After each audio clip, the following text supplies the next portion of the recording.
Hello. Hello, wherever you are in any part of the world. Hello from my heart to yours. I got up a little bit early today. I just couldn't sleep. Let's look at this. The UN warns of a possible food crisis due to the coronavirus. The UN. Well, you know what the UN did? Back in 2015, they had the food chain reaction game at the White House in 2015. And they played the game. They took a crisis that began in 2020 and took it all the way out into 4 stages into 2030. And they told all the things that hypothetically could happen, and they role-played. And I'm going to put the link in the description of this video so you all can see. So here they're talking about it here. They're going to really start pushing it. Says, could a food crisis be on the horizon as the world deals with the coronavirus pandemic? The United Nations Food and Agriculture Organization is warning of the possibility. According to CNBC, the FAO has said a looming food crisis is possible unless something is done soon. This could include price spikes among certain food items.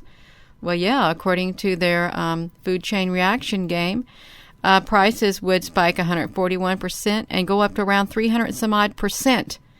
Yeah. So as we face the COVID pandemic, we are more than ever grateful to food producers and all food chain workers that are in the front line ensuring that there is enough food for all. Food is precious. And now more than ever, we all have to make sure that it is not wasted. It is normal behavior that people stock up on food to feel that they are in control in these insecure times. It's very important, though, not to throw food away. It's more precious than ever. We need to make sure everyone has access. Okay, the UN predicts a food crisis in the midst of the coronavirus. We risk a looming food crisis unless measures are taken fast to protect the most vulnerable, keep global food supply chains alive, food chain reaction game, and mitigate the pandemic's impacts across the food system. Look, Bill Gates predicts when the coronavirus might end. It has effect on farming and food processing.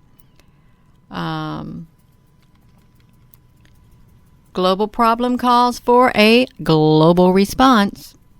The question is, how can we protect global food security? Well, I think you figured that out in your food chain reaction game. That's what I think.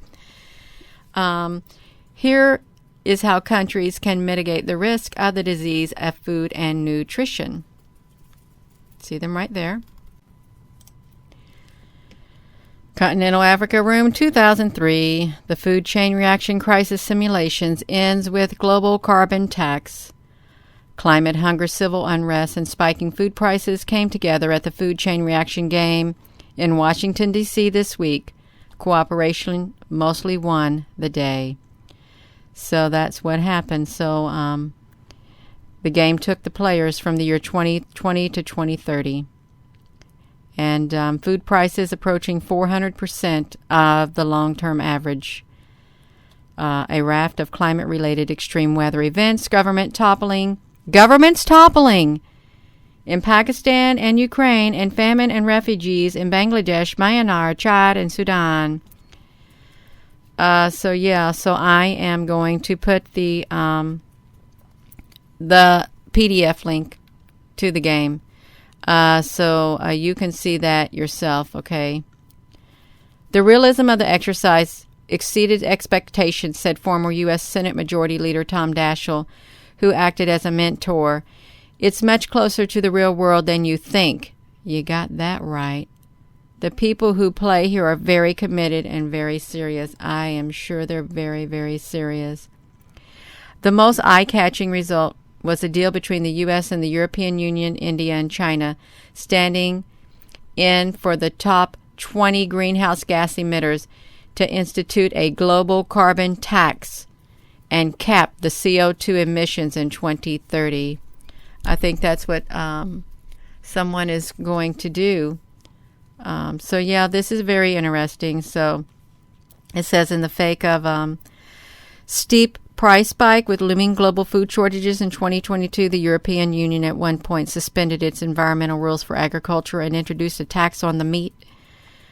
Both measures were quickly reversed in 2025, and harvests went back to normal tensions and eased in the hypothetical universe. I don't think it's hypothetical, you all. I really don't. So with that being said, I am going to go. Please give this video a thumbs up, and thank you for taking the time to listen. Have a wonderful day.